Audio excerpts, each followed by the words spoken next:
Hi, sweethearts. Welcome to Tea and Glitter, the podcast. I am so in love with the fact that you decided to hang out with me today. Thank you so much for joining me because today we're going to be talking about some real shit. If this is your first time here, hi, I'm Evelina, better known as Ivy of the Les Vixens. I am a lesbian burlesque performer. That's very important to me.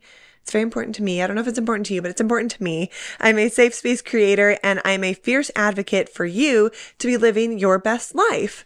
On this podcast, I spill the tea and give you all that gay girl glitter on how to live a more peaceful, happy, productive, pretty life. And I want us all to be thriving. You know, I think we deserve that. I think you deserve that. I think you deserve to thrive, my friend. But before we get into this episode, I needed to lose my shit just a little bit on how amazing the last few weeks have been, okay, and how happy they have made me. It was my birthday on September 22nd, and it was one of the best birthdays ever. To be honest, I always kind of forget about my birthday. My friends are like, what are you doing for it? And I'm like, oh, that's right. It's like next week. I just tend to get swept away with everything that I have to do to run a queer burlesque troupe, which it is a lot. I feel like it's shocking how much work it takes to run my troupe. I'm shocked by it every single day, but that's because we do more than just prancing and dancing. You know, there's a lot that we do as a troupe, a lot that we're doing that requires a lot of work from your girl, which I'm okay with because I think we are doing good things. In September, we had some epic shows like our horror movie Hotties show, which was probably one of our best shows ever. And when I say best shows ever, that's means a lot because our shows are always incredible. But this one was just like next level, top tier theater, creepy, insane, the production, the acts, everyone did something remarkable in that show, and I was in awe of every single one of them. But producing and performing is like a triple full-time job, so I barely had time to think about my birthday because my birthday was the day after these two shows, and of course on my birthday I worked. We did a show for Space Coast Pride, which was super fun, and then on the next day, on Saturday, we had my birthday party at Girl the Party, and you guys made me feel so special. That was crazy. You reminded me of my magic and you made me feel like all the work I do really matters to you. And that's like the greatest gift of all. However, I also got some really beautiful, wonderful gifts from people, including some very, very kind messages, a beautiful letter, lots of really remarkable, sweet, kind things. And then also a rosemary plant, which I've been wanting a rosemary plant for a while, but it was so funny because they brought it to Girl the Party. And you see this little like stick plant just coming through the crowd, the sea of like lesbians parting the way. And it was just really funny. I was like, what is this plant coming at me? I just needed to take a moment to thank you all so much for the love and for you to know that I really felt it. I'm still thriving off of it. And I was just truly blown away by the generosity and love of everybody. I could ramble on about how great you guys are to me. But anyway, I just really needed to take a moment and thank you all so much and to acknowledge how great the birthday was and how great the last few weeks of shows have been. I've been on a high, so thank you so much, but it has been very busy. So of course, this episode is a little bit late. And then October is going to be the busiest month ever for all the spooky shows we have, and it's Orlando Pride and all of these other things. But I'm going to try my best to get a few more episodes out because I have episodes in the works. So keep an eye out for that. But thank you for joining me in this one. So let's get into this episode, shall we? Now that we've started this episode, Fenton has decided to join us. He is over me rambling and ready for me to get into the actual episode. Yeah, me too. I'm sure the people are ready as well, Fenton. This episode, we'll be talking about mental health, baby. Mostly mine. Yeah, mostly mine, but I'm hoping that sharing my mental health journey and the things that I do for my mental health with honesty and transparency might help some people out there. You know, this episode is not going to be about mental illness per se, but a lot of the things that I do for my mental wellness can help with mental illness. I'm not a doctor. I'm not a mental health counselor. I'm just a lesbian with a cat in my lap. So I'm an expert on mental wellness. But yeah, I'm going to be sharing what helps me and my mental health. Take from it what you will. First step, get a cat.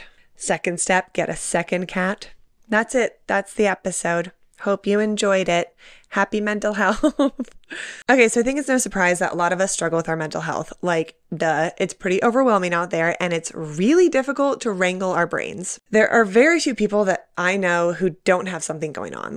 I don't know of anyone really who doesn't have some sort of anxiety, depression, some sort of struggle going on in the brain. which is why I'm so diligent about keeping a grip on my own mental wellness and my own mental health, because I don't think good and stable mental health is necessarily something that people just have. And if you do, I love that for you.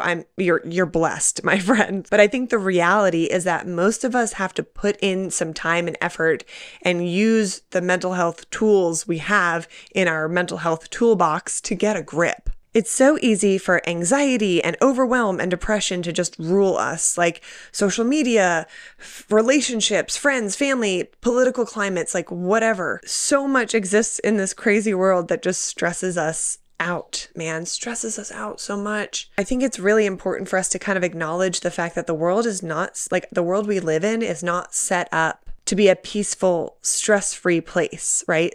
So if you want peace in your life, you really have to work to create it. You know, there's so much stigma around mental health, man. There's so much stigma around it. It's wild to me how much people still feel so much shame around it. And, you know, I just want to do what I can to talk more about it, shine a light on it, and maybe inspire some of you guys to start taking better care of yourselves. Because you can start where you are, use what you have, and do what you can right now. It's one of my favorite quotes. Start where you are, use what you have, do what you can. I think sometimes it just takes hearing someone else's journey and hearing what they do to motivate and inspire you to get a better grip on your own life, or to kind of realize, hey, maybe I haven't been taking the best care of myself and maybe I should make my mental wellness a priority. You know, maybe this is something that I need to put some focus into and some energy and stuff, because it's really easy to just slip, right?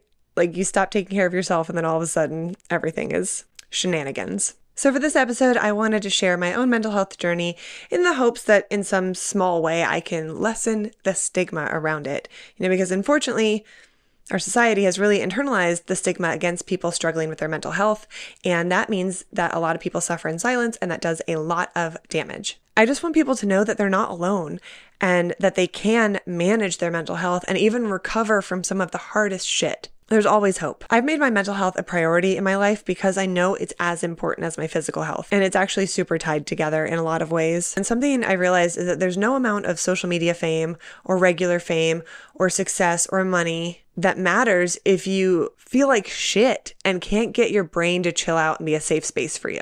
Self-care and self-love are not selfish things. They're actually critical to like living well and being healthy. I know when I start slipping and I'm not taking care of myself emotionally and physically, my anxiety skyrockets. I get super agitated like really easily.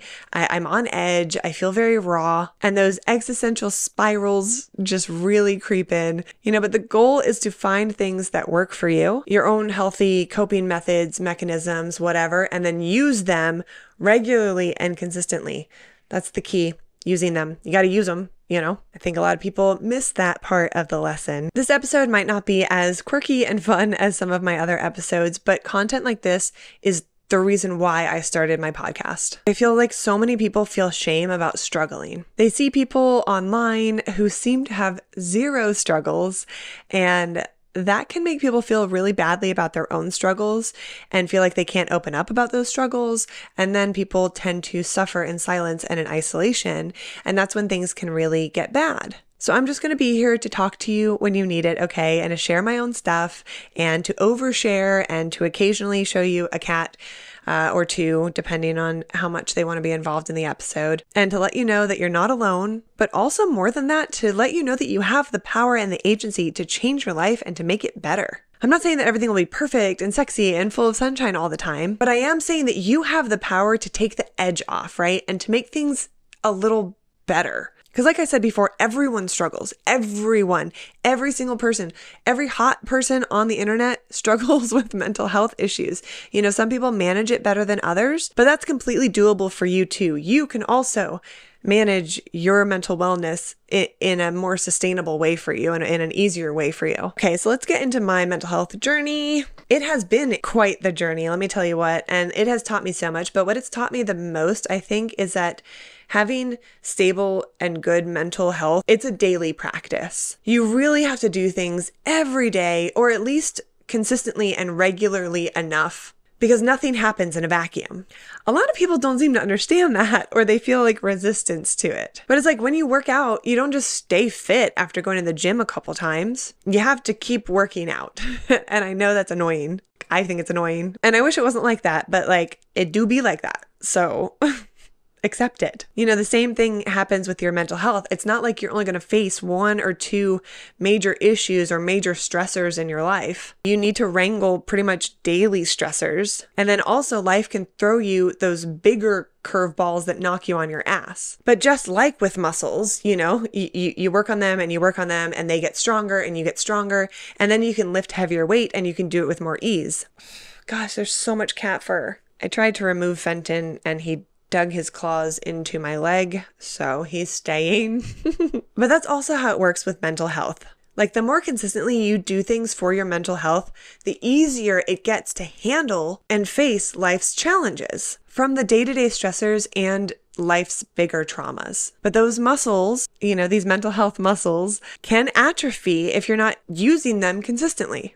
And I have learned this firsthand. When I'm not doing the things that I need to do to keep my mental health stable, I suffer. I have a much harder time coping with life in general. I get super irritable and agitated. I get way more anxiety, and I can definitely spiral out into some of those mentee bees, you know what I'm saying? And I don't want that. I've talked on this podcast multiple times about how peace is my priority. Like that is what I want in my life. That is my number one priority, is peace. You know, I think that happiness is like something to strive for, but it's not a constant state. Happiness is one of those influx emotions that comes and goes. That shouldn't be your touchstone for the wellness of your life if you're happy consistently, you know, because I think that clinging to that is not the best idea. However, peace is something that can be consistent no matter what else is going on. You can be peaceful when you're happy, you can be peaceful when you're sad, you can be peaceful when you're at the doctor's office, you can be peaceful when you're sitting in traffic. Like peace is the goal, peace is something that I strive for. You know, that's the T right there. That is the win. When you are peaceful, that's the win. And at least for me, that's the win for me, is to feel peaceful. Take a shot of whatever you're drinking every time I say peace or peaceful in this episode. And yet I know that peace doesn't just happen. I have to put in effort that is so worth it. But a lot of people don't get that because they feel like it's easier to wallow or to be the victim or to not take responsibility for your own peace and happiness and your own life. And I do get that because it is easier in a lot of ways. It's easier, but it's not better. There's a difference here. It is easier to just wallow, identify strongly with victimhood, and to just let the world kind of dictate what is happening to you. Yeah, it's easier to do that, but it's not better. I would much rather put in effort to do the things that I do for my mental health and reap the benefits than let the world and my lizard brain run my shit. And sometimes when I give advice or share what I do or make suggestions to my friends or people in my life who are struggling, I'm always shocked at how much resistance I'm met with. Like they're immediately like, oh, that wouldn't work for me. No, that wouldn't work for me. Like, I'm not going to do that. That wouldn't even work for me. And it's like, bitch, tell me that didn't work for you if you've done it consistently for 6 months. It's very frustrating to me. But the fact is, like, going to the gym one time is not going to get you those gains. You got to do the same for your mental fitness. And the fitness analogy here is like really working for me. You know, I think it demonstrates a lot of this very well. So I hope it's working for you too. You can't expect medication to work for you if you take one pill one time, you know, and you can't expect journaling to help you process things if you journaled one page 6 months ago one time. You know what I'm saying? Do you get what I'm saying? Are you picking up what I'm putting down, guys? Consistency is part of this. It's kind of the overarching key to everything. But so I'm just going to ask that if you're listening to this episode and you're feeling some resistance, you know, or you're making snap judgments about what I'm sharing about like how they could never work for you, I just want you to take a second, check in with yourself, make a note of it and be like, why did I just immediately like negate that for my own life? Could it be because sometimes it's easier to wallow in your victimhood instead of take accountability? Like, I don't know. My advice is to cut it out. For real. Cut out trying to resist these ideas and to not accept the fact that your life, if you want it to be better, it does take consistency. I'm sorry, but you have to make choices and you have to make different choices sometimes. But I promise you that while none of this that I'm going to share about what I do and everything that I do is not all the things you can do, it's just what I've figured out that has worked best for me. But it's not a cure-all. However, a lot of this can take the edge off and give you some space to breathe. And that's worth the effort. every time. Anyway, let's dive into the things that I do consistently to stave off the fires of existential dread, anxiety, and depression. Lord, I'm so dramatic, but like not really. Life is wacky and it can be so stressful and so hard. And like, I really want to have that inner peace that helps me move through the world without losing my shit all the time, you know? Or feeling like I can't breathe or waking up panicked. And everything I'm about to share are things that I absolutely need to do to keep my brain from taking over this train and running it right off the tracks, you know? These are things that I absolutely cannot live without. Okay, we're going to start with something that has been an absolute game changer for me in so many ways. And the best part is that it's free 99, baby. It is absolutely free, and it is journaling. I know a lot of you probably guessed that that's what I was going to say because I talk about it all the time on my social media, and I've mentioned it a few times in a couple of episodes here on the podcast. But like, I cannot tell you how much journaling has helped me. But I wonder, were there some of you right now who immediately thought, oh, journaling doesn't work for me, or my handwriting's so bad, or I'm not a good writer, or I don't have the attention span to journal, or I don't even know how to journal. I don't want to, it would never work for me. Did any of you think that just now? Just, just a thought. You don't have to try things, but like you could, I'm just saying, you could try things that might help you. If you don't want to, that's on you, homie. But for me, journaling has been such an incredible thing. Like, I could not survive without my trusty journal. Journaling is a way to get all the thoughts that are just swirling around in your head out of your head and onto paper. And that process is so simple, and yet it does so much. Like, you don't even know what you're thinking most of the time. Most of us are very unconscious of all the thoughts that are swirling around in our brain. Our stupid brains have this constant tangled stream of thoughts that can be really effing things up in your head if you're not able to sort it all out. And some of your thoughts cause emotions. And without awareness and analysis, all of a sudden, you're feeling all these negative emotions and you have no idea where they came from or what to do about them. Sometimes I'll feel panicky or anxious and it will seemingly come out of nowhere. But then I'll start to journal and I realize, no, it's because, I don't know, someone crossed a boundary or I let them and it's been making me feel very uncomfortable, or I feel like I betrayed myself, or that, I don't know, someone disrespected me and my feelings were hurt and I didn't even realize my feelings had been hurt. And then journaling helps me identify where I need stronger boundaries, more communication, or whatever the case may be. See, journaling can not only help you identify what the heck is going on in your head and your heart, but it can also help you figure out what you need to do about it. Set stronger boundaries, have a hard conversation, get your shit together and stop doing the things that are counter to your well-being. Set boundaries with yourself, like no scrolling on TikTok on your phone in the morning or at night for hours and hours. I'm adding myself. It's one of my boundaries that I really need to get stronger. I wrote that down in my journal. But journaling helps so much with self-awareness and self-analysis. There's a study that shows that 95% of people think they're self-aware, but they found that only 15% of people actually are self-aware. And journaling is an amazing way to increase that self-awareness. You might think that journaling has to be all Dear Diary or just a play-by-play account of your day, or something specific and special. And while a daily account is a great way to journal, and that really works for a lot of people, it's not the only way to journal. There are tons of ways to journal, and you got to figure out which way works best for you. I'll tell you what I do personally, and then give you also some other ideas of different ways to journal in case you just don't know where to start and you would like some advice on that. So when I was a kid, I used to write letters to people that I would never send. So I could be as honest as I wanted to be, as sad, as angry, as whatever. I could write things that I didn't actually mean or that I would never actually want to say to that person. When my parents were going through a divorce, I had a lot of things that kid me wanted to say to my parents. But writing letters was so helpful because I could be mean. I could be ragey. I could say that I hated them. I could say that they were unfair or mean or whatever, even if it wasn't true, because it wasn't ever actually true. I never hated my parents. They were never unfair or mean, but they were just people having people things happen to them. But as a kid, it gave me the opportunity to yell at my parents without getting grounded. And man, did I yell. I looked back at some of those journals and some of those letters, and it's in all caps. Some entries are just me just yelling. But those letters helped me process so many complicated and complex feelings growing up. Because even as a kid, I didn't want to hurt my parents' feelings, but I had feelings. I had big old feelings about things that were going on. And this was a great outlet. I also wrote letters to kids at school who were mean to me, or people I didn't like, or my friends, my frenemies, my brother, like his friends. I would write letters to all these people, and the letters weren't necessarily always like angry and upset. Sometimes I'd write letters to people I had crushes on or to my teachers. Same thing. But I still think this is such a phenomenal tool, writing letters to people that you just won't send.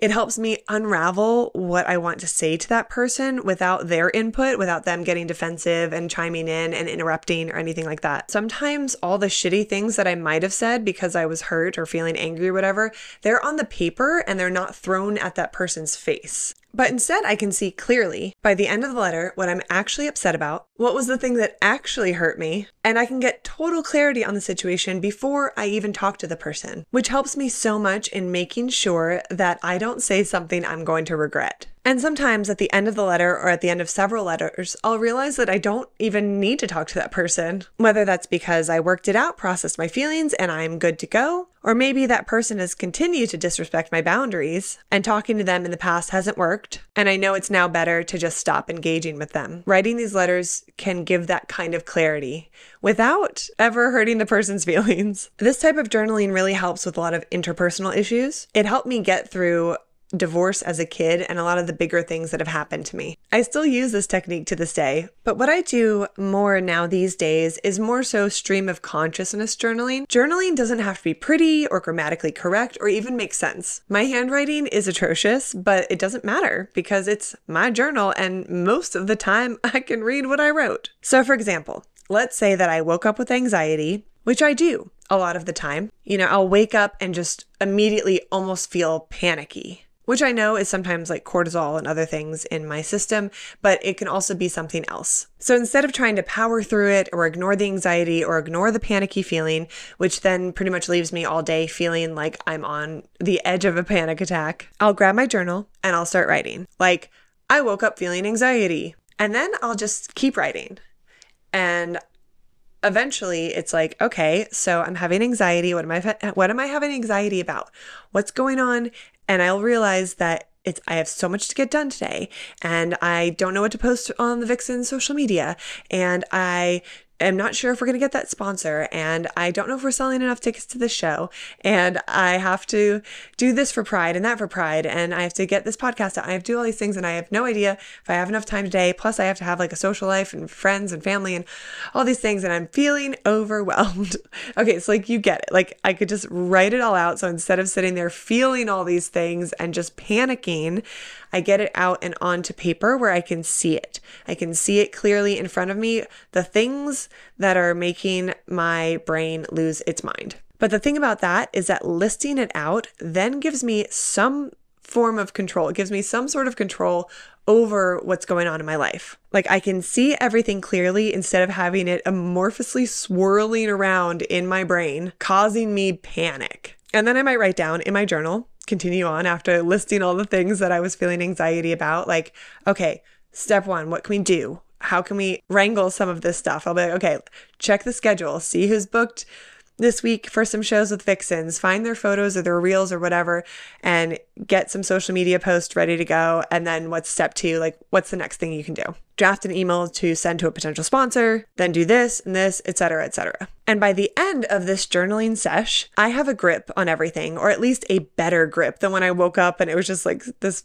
mass swirling panic anxiety bubble. And I also developed a game plan. And so then I have a lot less anxiety. I'm not feeling so much analysis paralysis, and I can get my ass out of bed and start my day. Or maybe I'm journaling when I'm going through a breakup, and in the middle of the day, out of nowhere, I get hit with a huge wave of sadness. I get completely overwhelmed by it and it depletes me completely. So I'll grab my journal and write, I'm so fucking sad. I'm so fucking sad right now.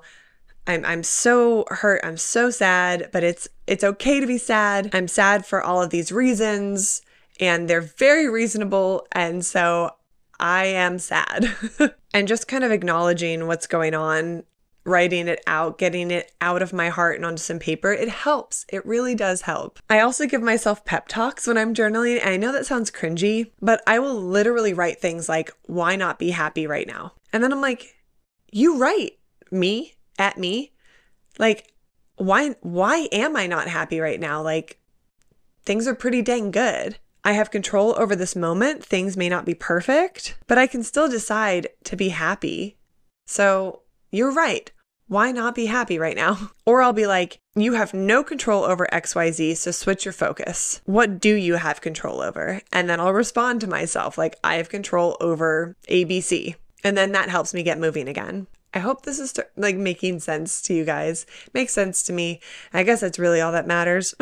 Yes, I write to myself, but it feels almost like my higher self is cutting through the bullshit and knocking some sense back into me. Or maybe I'll write about someone who's upset me, and if I've written about them before, I can reference that. And I can be like, this is a mother effing pattern with this person, or whatever, and then I can game plan what I need to do. Do I need to talk with them? Do I need to stop giving them my energy? Do I need to cut them off completely? Or just figure out a different way to be around them? And then I just write all this out. I just writing it out because it's really hard to do all this in your brain without being able to like see it on paper. And then sometimes when I'm journaling, I realize that like I can't feel better. Like I can't get out from underneath whatever I'm under. I can't handle what's going on. I can't shift my focus. I can't just be happy. I can't figure it out. And that's when I know I need support. And that's when I will make an appointment with my therapist or text my best friend or even just put a pin in it and say, okay, deal with this later. And also, I write down the good shit too. You know, journaling doesn't have to be doom and gloom all the time or only used when I'm feeling anxiety or sadness or whatever. You know, I write down when I'm overwhelmed with happiness. Like this last weekend for my birthday, I journaled all about it. I write down the sweet things that happen so that they stick more. Writing things down makes them more sticky in your brain, and negative things are already stickier than happy things, so they stick in your brain more. So writing the good things down is imperative because it really helps reinforce them. I write down my successes, my wins, the moments of beauty that knocked me off my feet, the messages people send me, the love, the good times, the travel, the shows, all the awesome epic things that happen to me so that I can feel more gratitude and see that I do in fact have a beautiful life. And that helps a lot when I'm feeling low. It's a big deal to be able to reference things like that back and to be like, dang, you know what? Whatever I'm feeling right now, it doesn't really matter because look at this. It's just huge. It's a mirror to show you so much about your life and about who you are and about what you're going through, good or bad. You know, I write so that I can also see my growth as a person, to see how differently I handle things now than I did a year ago or 2 years ago. Like, it's so fun to see that growth and to see how far I've come. Journaling is so many things, but it comes down to getting a grip because our thoughts and our emotions will run amok and completely hijack our nervous systems. And journaling is one way to shift, to focus, to game plan, to process, to identify, to get my shit together when I'm totally overwhelmed. Journaling can also help you track patterns in your life, like even PMS shit, so you feel less crazy. Like, I might be writing down some dramatic shit in my journal. I'll be like, hold up. And I'll go back to like the month before around the same time and see the same kind of drama and be like, oh, it's not like I haven't been getting my period since I was like 12, but it still surprises me every time, you know. So when I'm journaling, I can be like, bitch, you're PMSing, get over it. And that's actually very helpful. My journal is my safe space to say and be whatever without worrying how someone else will take it. So I don't have to censor myself. I don't have to walk on eggshells or worry about triggering someone else or anything like that. I can be completely unfiltered. And I think having that freedom is one of the best things ever. Being able to just be completely honest and transparent with yourself without worrying about someone else. Because I think a lot of times we censor ourselves. We worry about someone else's triggers or we, you know, people have triggers. It's just a fact of life. And like conversations can trigger them. So it's like being able to write this out to yourself without worrying about anyone else is huge. And a note here, if someone reads your journal, fuck them. I would never in a million years trust someone again if they read my journal. Doesn't matter who they are, that friendship, that whatever, over, done with, period. That is my safe space. And if someone disrespects that, there is no coming back for that for me personally. But anyway, yeah, journaling is a lifeline for me. If you can't tell already, I've spent half this podcast just talking about journaling.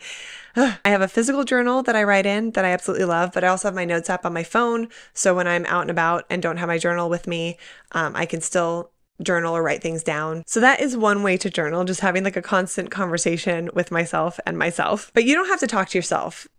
You don't have to do it like I do. You know, there are tons of other ways to journal, and you don't even have to just stick with one. You can do journal prompts. There's like tons of them online. You can just look them up. You can do daily reflections. You can do bullet journaling, which I could never do because my handwriting's so not pretty. You could document the day. You could document what's going on in your life. It doesn't even have to be a daily thing, but I have found that the more regularly I'm journaling, the better my life is. The easier I can handle what's going on in my world and the world in general. And it really helps me stop freaking the fuck out. I also use my journal during therapy. Like I take lots of notes so I can remember what the hell we talked about. And that's a cute little segue into the next thing I use for my mental health.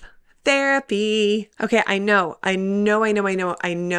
therapy is not accessible for everyone. I know that. I hate it, but I know that. So don't think that I'm out here just thinking that anyone can just be in therapy. Like, I understand that it is a privilege.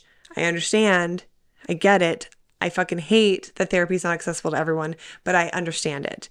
And for me, I budget the fuck out of my life to be able to afford therapy because it changed and continues to change my life for the better, even when I feel resistant to it, which I sometimes still do, but I'll explain in a moment. When I first started going to therapy, I was just using it for one thing, which was to process a relationship that I had had with a heroin addict and all the complexities that came with that, including not knowing that she was using our entire relationship. I won't go into much detail here, but I initially thought that therapy would just help me get clarity and closure on the situation, which it absolutely did. Going into therapy, I really thought that I was pretty emotionally mature, that I was pretty healthy overall, that I was honestly just really evolved and like so independent and superior.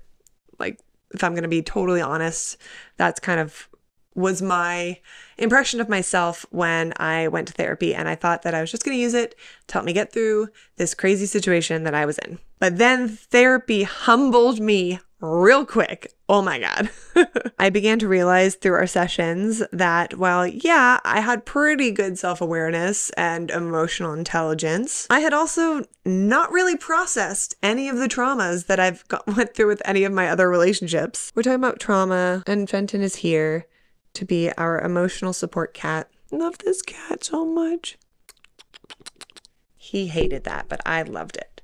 I began to realize through our sessions that while, yeah, I was pretty self-aware and emotionally intelligent, I had also not really processed any of the traumas or relationships I'd been through, any of my issues from childhood, and that I just kind of moved on from them. Like, whew, that's over. Let's completely forget about it. Never think about it again. It didn't affect me at all. If y'all remember my suitcase analogy from one of the girlfriend episodes, yeah, all those piles and piles of emotional baggage your girl was just straight up ignoring. My therapist shined a light on all that, and I was like, well, shit. Let's get to unpacking. Another way I look at it is like a janky skeleton. Okay, stay with me. Try to follow the visual. Do you remember those like old school cartoon skeletons, right? They would like have a top hat and they would be dancing. Anybody? No? Okay, well, visualize it anyway. That would be me, but all my little bones wouldn't be like in the right places, right? Like they'd been broken and they'd healed, right? I'd healed them, but they'd healed all wonky.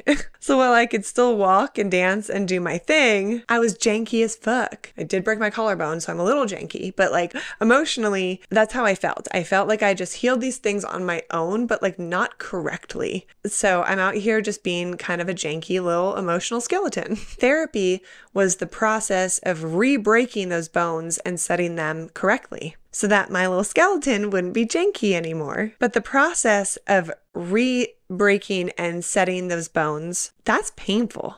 That's painful as fuck. And it can be a whole ass to do, and there's a whole new healing process, but it's so worth it. And so over the years through therapy, I feel like I have gained so much self-awareness, clarity, accountability, and understanding. Like one of the best things I've ever done for myself is go to therapy. And not just to help me get through that one situation, but to continue going, to continue growing, to re-break and set those bones, to learn more about myself, to hold myself accountable. It's not a sign of weakness to reach out to a mental health professional. It's actually a sign of strength. And I got super lucky because the therapist that I started with ended up being the perfect therapist for me. She has an LGBTQ plus specialization, which was really important to me because she understands lesbian dynamics. And also you can't have a therapist who's trying to like convert you and tell you you're going to go to hell, right? And you won't always vibe right off the bat with your therapist or ever. So sometimes you will need to try a few different therapists to find the one that really works for you. Make sure you're not just trying to find a new therapist because you don't like what your therapist is telling you because you don't want to take accountability for your shit. You know, you gotta be aware. You gotta be honest with yourself in those situations. Don't give up if you don't find the right therapist immediately. Going to see a therapist is the best thing ever, and I am so grateful for the path that led me to find mine. But you really do have to be ready to hear the harder shit and be okay when you get held accountable. I know that's hard, and sometimes I'm frustrated as hell with my therapist, but she's always right in the end. I hate that. No, I love it, but sometimes I think I know where she's going with something and I start to feel defensive, and then she does an Uno reverse on me and I'm like, damn, bitch, you're good. You're so good. You're right. You're right. Fuck, you're right. She's really helped me change thought and behavior patterns that were unhelpful and unhealthy to me. She's taught me about boundaries. She's held me accountable and made me face some very unflattering things about myself. And she's helped me find so much peace in my life. She's also helped me through some of the hardest times of my life, the worst breakups, the most traumatic situations, and she has been a lifeline for me in those times. I talked the other day on my Instagram how I'm not in a crisis at the moment. I'm not going through a breakup, no major traumas or issues that need immediate attention, but I'm still actively going to therapy. I'm choosing to spend my money and my time on sessions with her because now I get to do the deeper work, the stuff that I never got to focus on while dealing with that other crap. And this stuff feels really good to be sorting through, clearing out these residual issues, fine-tuning my reactions, my emotions, my thought patterns, and developing my stress management skills even more. Because keeping myself accountable, keeping myself peaceful, keeping myself growing, making my mental health and well-being a priority, these are all so important to me. I love seeing growth and I love watching me evolve and I love feeling all self-aware and shit and peaceful and happy and cozy and safe inside my little brain. Dang it, therapy's the shit, man. Something else that has been absolutely fundamental in my journey toward mental health is my fitness journey. Exercise, it's the closest thing that I have found to a magic pill to make me feel better. We all know that exercise boosts those happy chemicals in the brain, give me those endorphins, yes please, yum yum yum. We all know that exercise can help us manage and reduce stress. The idea of the mind-body connection, it's not just buzzwords, it's really legit. For me, I've exercised for the most of my life, but I found that when I was not being consistent in the gym, my anxiety would go crazy. My stress levels would be all over the place. I would be irritable and not able to cope with day-to-day things. And I'd be like, what the fuck is going on? Just because I didn't make it to the gym as much as I wanted to this week, I'm feeling all these crazy things. It wasn't that I thought that I was going to lose my gains or gain a bunch of weight from missing a couple sessions at the gym. It just took me a hot minute to realize that it was the psychological and physiological effects of exercise that I was missing. That exercise is the main way that I deal and manage stress. I read this book called The Burnout Book or something like that, and they talk about how our ancestors dealt with stress, and I found it so fascinating, right? Because you're out on the plains hundreds of years ago, right? And a lion starts chasing you. That's a stressor, right? So what do? You run, right?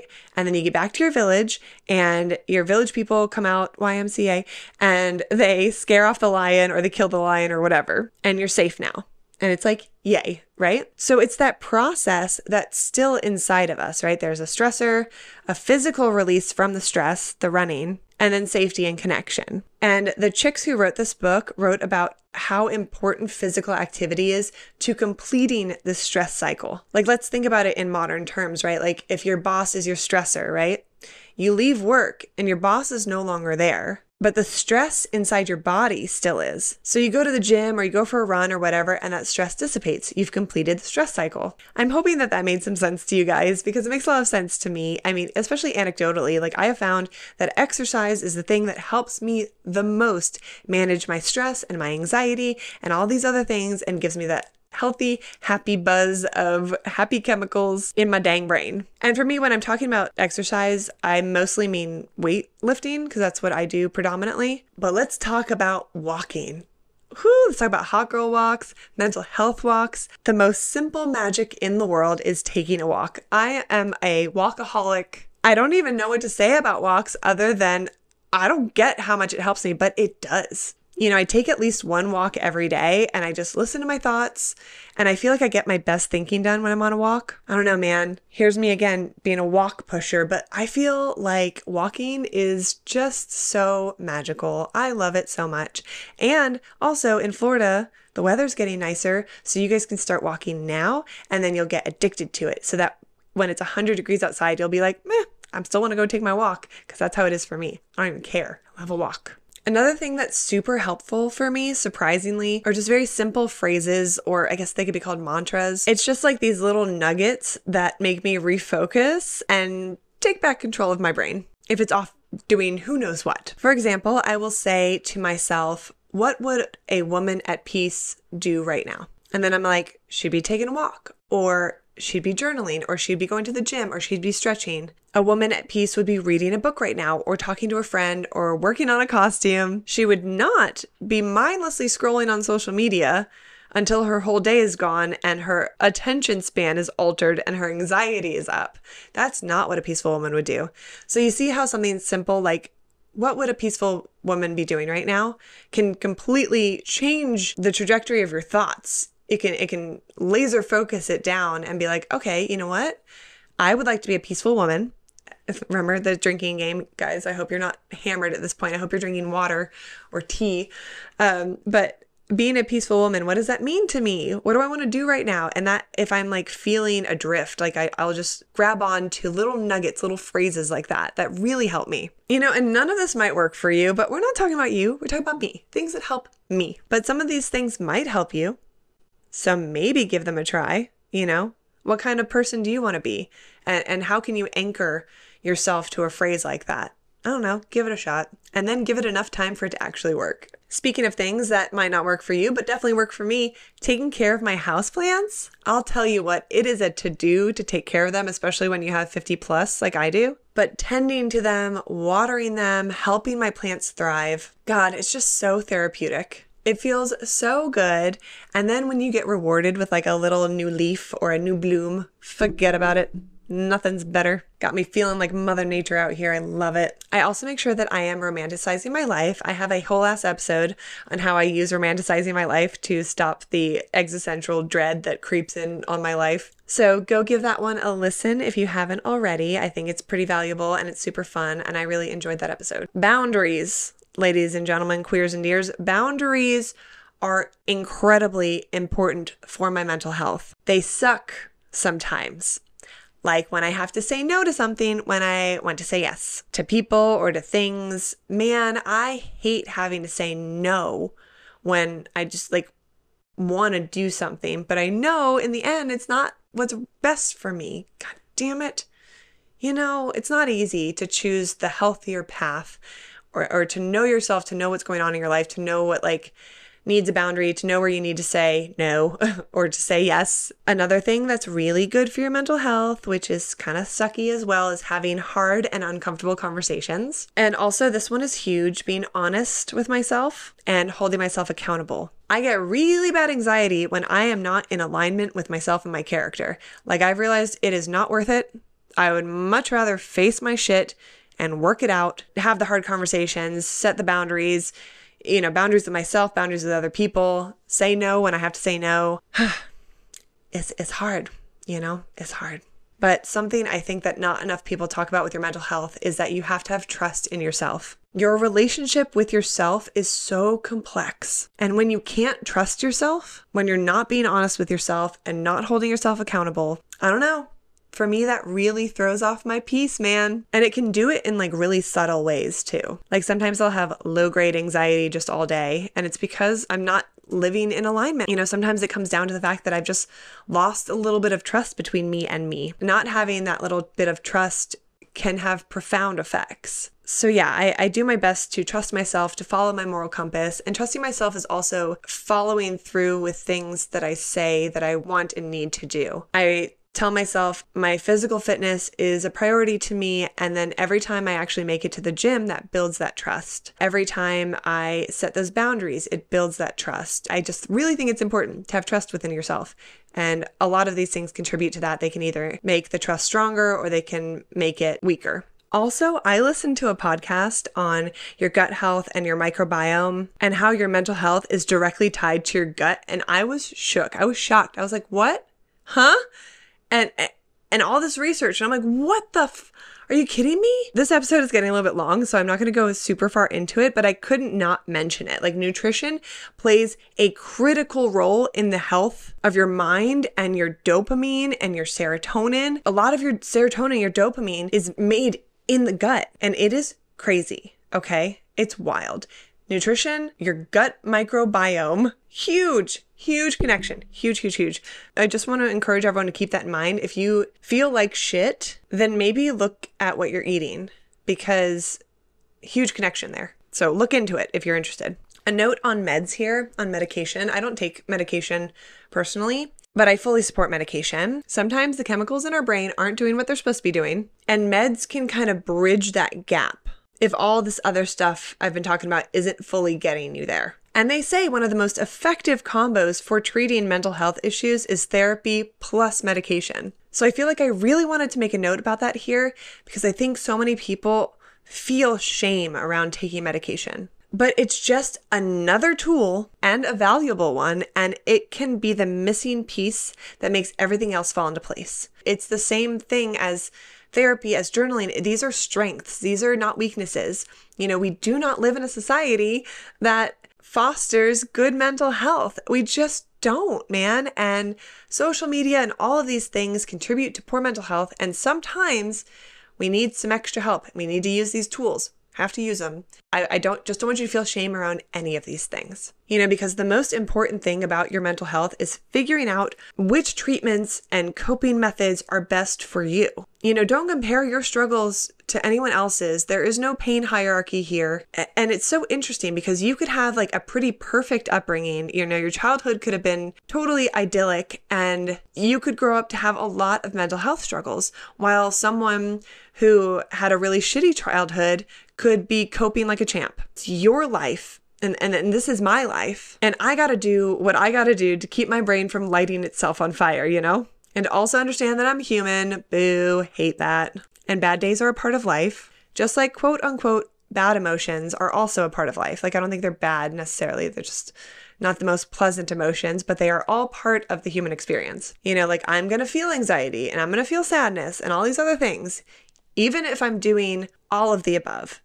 But doing all of the above means that I won't live there, And I think that is the biggest thing, is that we may be feeling anxious at times. We may be feeling depressed. We may be feeling sad.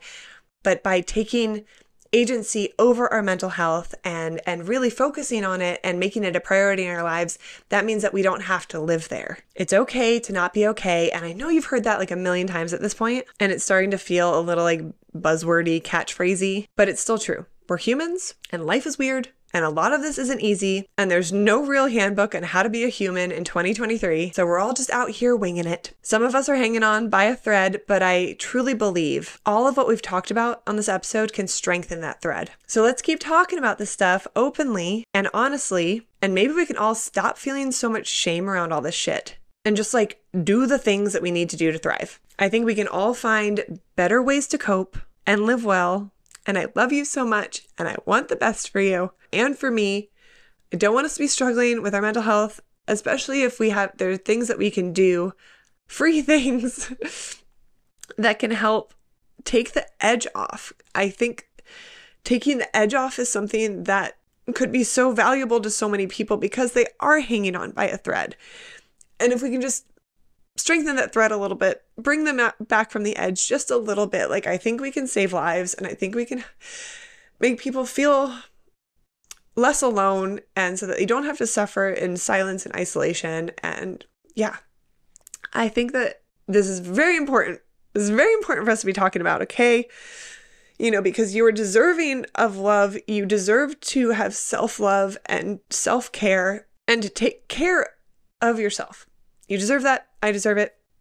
And I'm going to take care of myself. I promise you that. So you promise me too, okay? All right. So now that I've cried, thanks for hanging out with me in this episode. If you're watching on YouTube, give it a thumbs up and subscribe.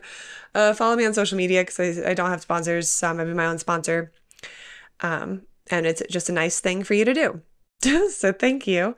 Thank you guys so much again for all the kindness that you showed me for my birthday. And I really hope you're loving this podcast. I put my heart and soul into it. Don't know if you can tell, blood, sweat, and tears. And as I said earlier in the episode, October is going to be slammed, super, super slammed with all the spooky things and all the gay things, Pride. So I do have 2 other episodes that I'm going to try to get out this month, but give me some grace, okay? Because I'm a busy gal. I'm going to go hug my cats, my emotional support cats. Have a wonderful day. Have a great night. Be good to yourselves. Be good to each other. I'll see you in the next one. Okay, bye.